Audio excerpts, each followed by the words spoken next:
right angles. So this type of drainage pattern is referred to as trellis or trellised drainage pattern.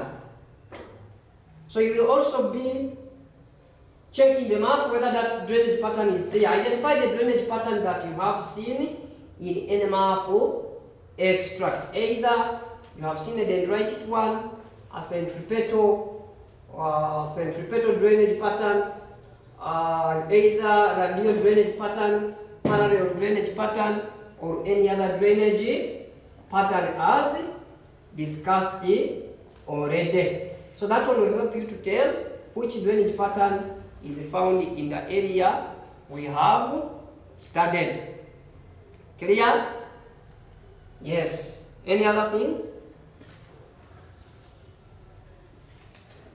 So that is so far that